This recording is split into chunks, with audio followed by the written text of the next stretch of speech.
Hi friends, मैं अभिषेक आपका फिर से अपने यूट्यूब चैनल दो मेगा क्लासेज में स्वागत करता हूँ। आज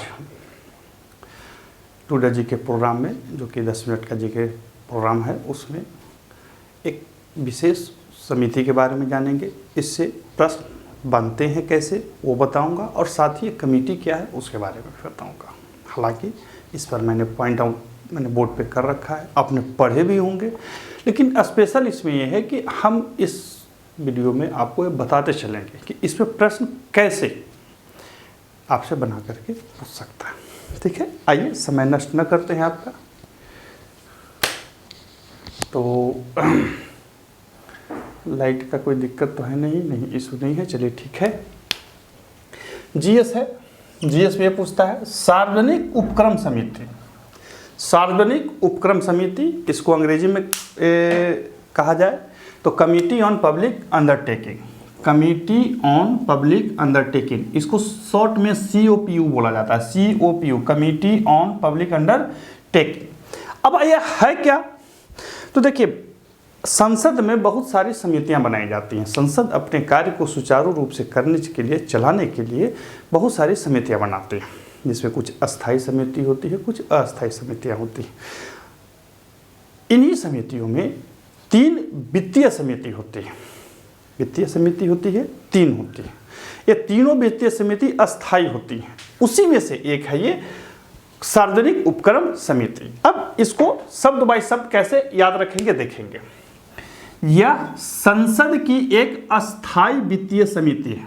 अब आपसे सवाल पूछेगा कि सार्वजनिक उपक्रम समिति कैसी समिति है? तो अस्थायी समिति है। किस प्रकृति की है? तो वित्तीय प्रकृति की। किसकी? तो संसद की। संसद की एक अस्थायी वित्तीय समिति है जो सार्वजनिक क्षेत्र के उपक्रमों यानी कि PSU की जांच करती है। अब एक ही लाइन में आपका बहुत सारा चीज आ गया।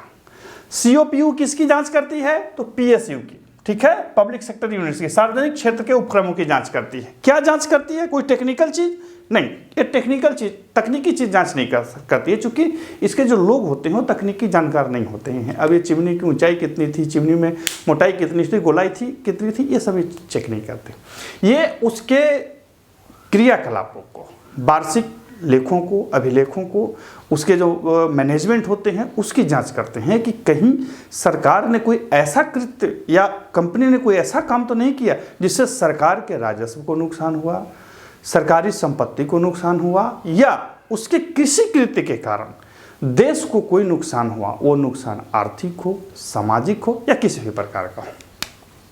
ये सब जांच करते हैं, तकनीकी जांच नहीं करती है, इसको याद रखेंगे। तकनीकी जांच ये नहीं करती है। तो कहाँ क्या क्या समझे हम? यह संसद की एक अस्थायी वित्तीय समिति है जो सार्वजनिक क्षेत्र के उपक्रमों की जांच करती है। अब याद रखिए कि यह मतलब संसद 3 वित्तीय समिति गठित करती है। 3, जिसमें एक ये हो गया सार्वजनिक उपक्रम समिति, 2 और है, लोक लेखा समिति और प्राक्कलन समिति।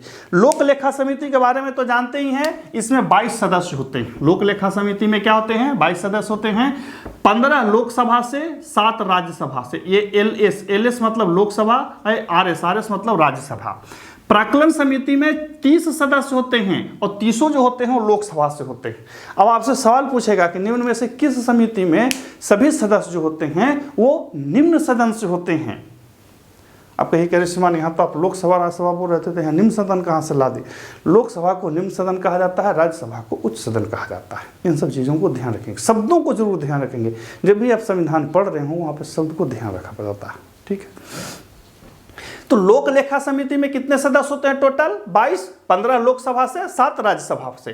प्राक्कलन समिति में 30 सदस्य होते हैं और 30 लोकसभा से होते हैं, यानी कि निम्न सदन से होते हैं।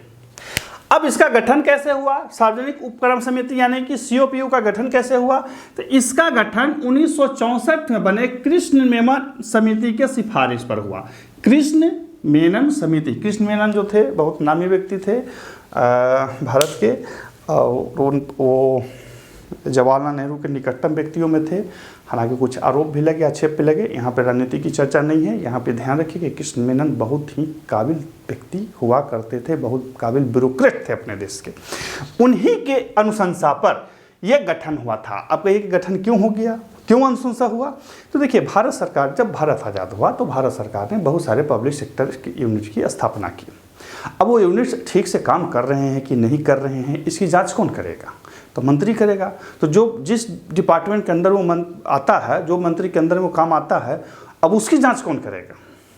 तो इसीलिए हुआ कि भाई संसद की एक ऐसी समिति होनी चाहिए जो सार्वजनिक क्षेत्र को जांच कर सके, उनके चालन परिचालन सारे चीज़ों को जांच कर सके, तकनीकी चीज़ों को छोड़ करके, ताकि जो देश की जो मूल्यवान संसाधन हैं उनका अच्छा से उपयोग हो, कोई उसमें गड़बड़ी नहीं हो। ठीक है, हालांकि ऐसा हुआ नहीं, लेकिन खैर। तो अब आपसे पूछेगा कि सीओपीयू का गठन यानी कि सार्वजनिक उपक्रम समिति की गठन किसके अनुशंसा पर हुई? तो कृष्ण मेनन समिति के अनुशंसा पर। ठीक है, प्रारंभ में इसमें 15 सदस्य होते थे। प्रारंभ में जब ये बना था सीओपीयू तो 15 सदस्य होते थे, जिसमें 10 लोकसभा से और 5 राज्यसभा से होते थे। परंतु 1974 में इसमें 22 सदस्य होते हैं। तो यदि अभी पूछेगा तो 22 सदस्य होते हैं। कितने सदस्य होते हैं? 22 अभी 22 सदस्य होते हैं, जिसमें से लोकसभा से 15 सदस्य और राज्यसभा से 7 सदस्य, निम्न सदन से 15 सदस्य, उच्च सदन से 7 सदस्य। तो यह है कि प्रारंभ में इसमें 15 सदस्य होते थे, जिसमें 10 लोकसभा से और 5 राज्यसभा से। परंतु 1974 से इसमें 22 सदस्य हुए, जिनमें 15 लोकसभा से 7 राज्यसभा से। कहे कि श्रीमान जब यहाँ लिखे तो वहाँ काहे लिख दिए? तो देखिए, गड़बड़ाएं आपने, आपको गड़बड़ ना हो जाए, ये हमने इतिहास बता दिया। वर्तमान में 22 सदस्य हैं, 15 7। सवाल आपसे, सार्वजनिक उपक्रम समिति का गठन किसकी अनुशंसा पर हुई? तो के कृष्ण मेनन जो थे उनके समिति के अनुशंसा पर। कब हुई? 64 में हुई थी। किस लिए हुई? तो पीएसयू के जांच करने के लिए। ठीक है, तकनीकी पक्ष को छोड़ करके।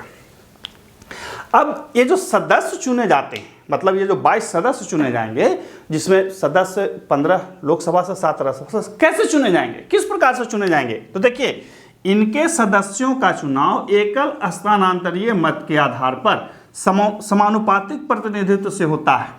ठीक है, एकल हस्तांतरणीय मत और समानुपातिक प्रतिनिधित्व, ये एक ऐसी विधि होती है जिससे यह सुनिश्चित हो जाता है कि सभी प्रकार के लोगों का प्रतिनिधित्व इसमें बना। बात समझ रहे हैं? देखिए, ये जो चुनाव की विधि होती है, ये आप अलग वीडियो है उस पर मैंने बताया है, उस पर देख सकते हैं। यहाँ पे उसका कोई मतलब नहीं है। मतलब ये है कि इन 22 सदस्यों का चुनाव इस प्रकार से किया जाता है ताकि सभी का प्रतिनिधित्व इसमें मिल सके। होता यह है कि जिसका लोकसभा और राज्यसभा में बहुमत है, वो चाहेगा तो सब अपना ही चुन लेगा। तो जब सब अपना ही चुन लेगा तो वकील भी वही, दलील भी वही, पुलिस भी वही, सब वही, तो फिर जांच कौन करेगा? इसीलिए क्या इसमें कहा गया कि भाई एकल हस्तांतरणीय मत के आधार पर समानुपातिक प्रतिनिधित्व होना चाहिए। जो सदस्य सीओपीयू के जो सदस्य बनते हैं वो 1 वर्ष के लिए बनते हैं, यानी कि इनके सदस्यों का चुनाव कितने वर्षों के लिए होता है? 1 वर्षों के लिए होता है, और प्रति वर्ष इसका चुनाव होता है। सीओपीयू के सदस्यों का चुनाव प्रति वर्ष होता है, 1 वर्ष के लिए होता है। इसको ध्यान रखेंगे। फिर अगला क्या है कि लोकसभा अध्यक्ष लोकसभा सदस्यों में से इसके अध्यक्ष को चुनते हैं। अब इसको समझिए, टेक्निकल मामला। सीओपीयू के अध्यक्ष का चुनाव कौन कर सकता है? लोकसभा अध्यक्ष करते हैं। यानी कि ये 22 सदस्य अपना में से अध्यक्ष नहीं चुनेंगे, ये 22 सदस्य अपने में से नहीं चुनते हैं, लोकसभा अध्यक्ष ही, ये जो 15 लोकसभा के सदस्य चुने गए थे, इन्हीं में से किसी एक को इनका अध्यक्ष बना देता है। अर्थात सीओपीयू के अध्यक्ष का चुनाव लोकसभा अध्यक्ष करता है, और वो जो व्यक्ति अध्यक्ष चुना जाएगा वो लोकसभा का होगा। अर्थात सीओपीयू का अध्यक्ष राज्यसभा यानी कि उच्च सदन का व्यक्ति नहीं होगा। अब आपसे पूछेगा कि सीओपीयू के अध्यक्ष निम्न में से कौन नहीं बन सकते? तो राज्यसभा यानी कि उच्च सदन के लोग इसके अध्यक्ष नहीं बन सकते। साथ ही एक चीज याद रखिएगा कि कोई भी मंत्री इसका सदस्य नहीं बनेगा। मंत्री सदस्य ना बनेगा, कोई भी मंत्री सीओपीयू का सदस्य नहीं बनेगा। एक चीज और है, ये बनता है, हालांकि इसमें बहुत सारी चीजें हैं, इसके क्रियाकलाप क्या हैं पढ़िएगा तो 5-7 कंडिकाएँ हैं, उतने का ज़रूरत नहीं है, उतना आप लेख में पढ़ लीजिएगा क्या क्या है। यहाँ पे बता दूँ कि ये जो जांच करता है और अनुशंसा करता है, और इसकी अनुशंसा जो होती है परामर्श प्रकृति की होती है। कैसी प्रकृति की होती है? परामर्श, यानी कि ये अनुशंसा करता है कि देखिए साल भर के अंदर जो फलना पीएसयू, फलना पीएसयू, डिकना पीएसयू, ढेमना पीएसयू, ये जो काम किए हैं इनके क्रियाकलाप में ऐसी त्रुटि है, ये त्रुटि है, इनके काम को ऐसे सुधारा जाए, ऐसे किया जाए।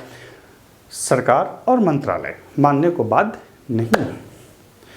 तो कहिए कि तो इसका गठन काला कर दिए थे, क्या मतलब था?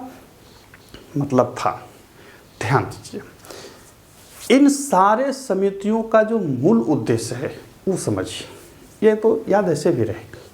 इन सारे समितियों का मूल उद्देश्य है कि सरकार के सभी अंगों पर, साथ ही देश के सारे सिस्टम पर संसद का नियंत्रण बना रहे।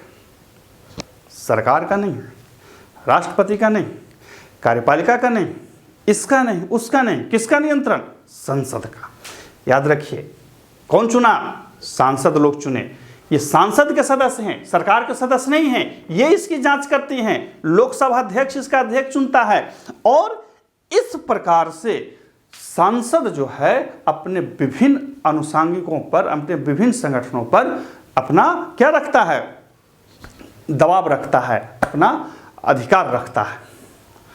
यही परीक्षा में पूछेगा। प्राक्कलन समिति, लोक लेखा समिति, COPU का आखिर मूल उद्देश्य क्या है? पर इंटरव्यू में ही आपसे पूछते हैं कि मूल उद्देश्य, जब ये सब परामर्शदाता है इसका मतलब क्या हुआ? जब परामर्श हम नहीं मानेंगे। यहाँ पे 2 चीज़ें, एक तो संसद इन सब चीज़ों के जरिए, इन सब क्या कहते हैं समितियों के जरिए अपने सारे चीज़ों पर नियंत्रण रखता है। दूसरा, सरकार कोई भी हो, किसी की भी हो, किरकिरी से हमेशा डरती है। यदि बहुत ज़्यादा कुछ गड़बड़ झोला होगा, किरकिरी होगी, सरकार चली जाएगी। तो कोई भी सरकारें जो हैं कुछ ऐसा कृत्य नहीं होने देती हैं जिससे ये संसदीय समितियों में उनकी किरकिरी बने और फिर जनता में चला जाए कि सरकार भ्रष्ट है। इससे क्या होता है कि ईमानदारी भी सुनिश्चित होती है, भ्रष्टाचार कम करने में मदद मिलता है। अब सब तो गड़बड़ नहीं न करेगा, बात समझ रहे हैं? तो मेन ध्यान रखिएगा, सबसे बड़ी जो ध्यान रखिएगा कि वित्तीय समितियों का मूल उद्देश्य जो होता है वित्तीय मामलों पर या कोई भी समिति, तरह तरह के जो समिति बनाए जाते हैं, इसका मूल उद्देश्य यही होता है कि संसद के द्वारा या संसद उन सारे चीज़ों पर नियंत्रण रखे जो सरकार या जो सरकार के अंदर में काम कर रही हैं या हो रही हैं। समझ में आई? ठीक है, फिर मिलते हैं अगले वीडियो में, तब तक के लिए गुड बाय।